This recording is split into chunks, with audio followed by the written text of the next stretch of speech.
Discover the UNESCO World Heritage Colonies of Benevolence. A unique experiment to fight poverty with domestic farming colonies.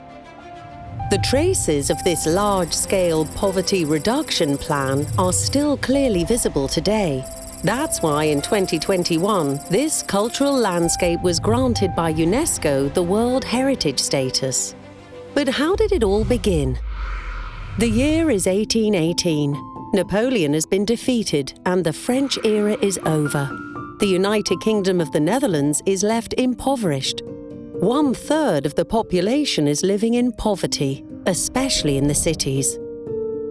The Society of Benevolence, a group of leading citizens led by Johannes van den Bosch, wanted to change that. Inspired by Enlightenment ideas, they came up with a bold plan. Help the poor to build a life as farmers. Farming colonies would be created where families and individuals could learn to support themselves, and through discipline and hard work, they could become better people. Never before had such a large and ambitious plan to fight poverty been devised.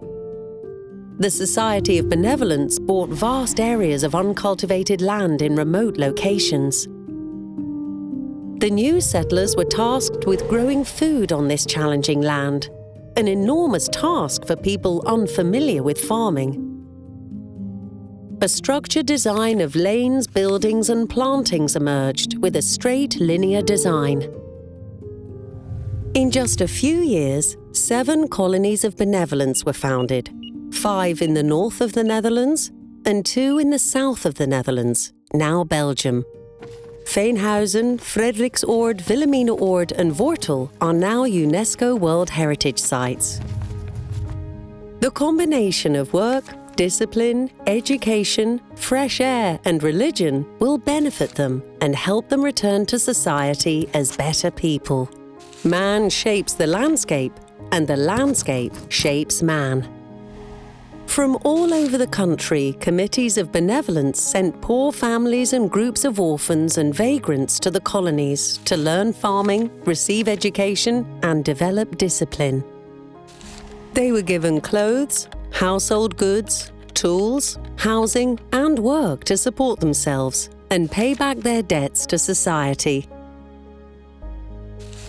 Fredriksoord and Wilhelminaoord were free colonies, intended for families who would eventually return to society. Strict supervision was enforced. There were also services like medical care and elderly care. There was a church and even colony money. Boys and girls attended school from the age of 6, and there was progressive agricultural education. This was long before mandatory schooling became law, about 80 years later. A forerunner of our welfare state was born. Thinkers and policymakers from across Europe came to see for themselves. In Veenhuizen, groups of orphans, beggars and vagrants were housed to grow up in the open air.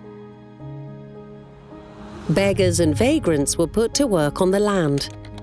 The Society of Benevolence received money from the state for this, which was badly needed to continue the plans.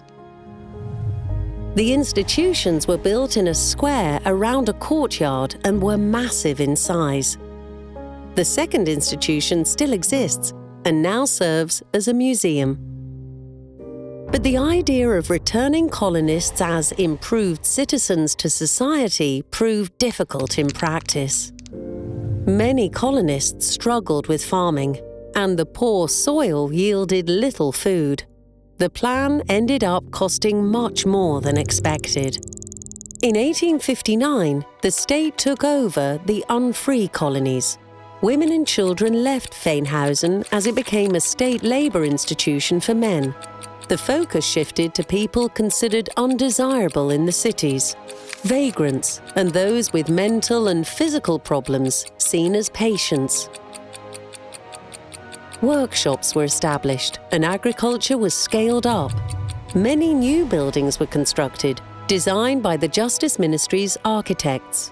changing the relationship between staff and colonists. In the end, around 100,000 people underwent re-education in the colonies. Who knows, maybe you are a descendant from them. Search for names in the database at www.allekolonisten.nl or explore the archives of the Colonies of Benevolence in the Drents Archive. Curious to learn more? Explore the area on foot or by bike and experience the landscape with its many characteristic buildings. Visit the National Prison Museum in Veenhuizen and discover colonial life at the Proefkolonie Museum in Frederiksoord. UNESCO World Heritage is unique worldwide. These are the most special places on Earth, significant for all humanity. That's why we want to preserve these buildings and landscapes and pass them on to future generations.